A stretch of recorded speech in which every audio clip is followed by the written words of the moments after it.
It's not pleasant to be outside 30 minutes or more outside. You could potentially risk getting frostbite. They say that it's really between 10 to 30 minutes where you can get that risk for frostbite. But this is what we're seeing, an extreme cold warning that's stretching from Windsor all the way through to Toronto, all the areas you see highlighted in blue. So what does that mean? It just means this morning wind chills that are closer to the mid -20 range. Throughout the day, temperatures are still going to feel in some parts closer to the -20 range. So it is cold out there, and that wind chill is really what we're looking at. We're looking at those temperatures because wind chills determine how many minutes you could actually stay outside without having that risk for frostbite. So let's take a look at what else we're seeing. We're seeing a snow squall warning, and that snow squall warning is in effect for areas just east of us and up towards the north. So areas like Orillia, Barrie, dealing with more snowfall today as we see squalls passing areas like Georgian Bay, Lake Huron,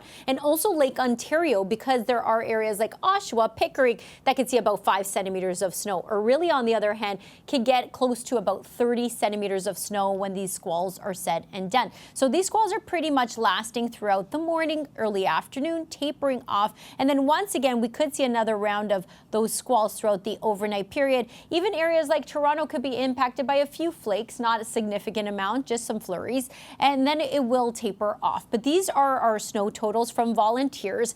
This was issued last night. This is for Sunday's snowfall. So Scarborough South received about 65 centimeters of snow. The downtown core, 61 centimeters. And these snow totals were from volunteers. So just so you know that these are actually from volunteers and social media. That's how they gather these numbers, because at Pearson, that's gathered by, meteorologists that do this in those out of the airport. But these other numbers are from volunteers. So one thing we could say is that we got a significant amount of snowfall in most regions, with the exception of areas like Vaughan that didn't get as much as Scarborough South, for example, or Oshawa that only got away with about 12 centimeters or close to 12 centimeters of snowfall.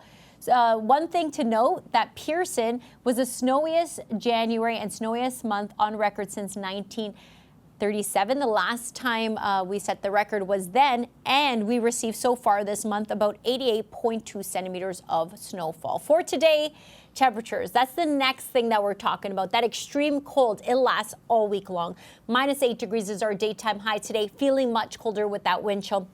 So you might look at this number and say, hey, that's not too bad. Well, wrong, because it actually feels much colder. For example, our current temperature is sitting at -13, and that feels closer to -20, feeling closer to -23 in Muskoka.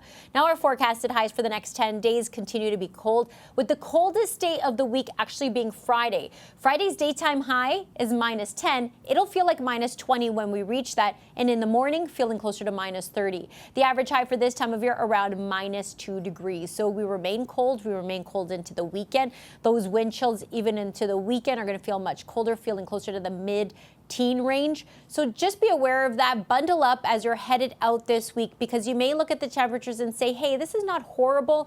The wind chill plays a much different factor in our forecast. So -7 degrees on Saturday, feeling closer to the mid-teens. And by Monday, we're back to seasonal, but obviously feeling colder with that wind chill. Overall, I guess we're saying cold, cold, and more cold. That's a look at your 7-day forecast.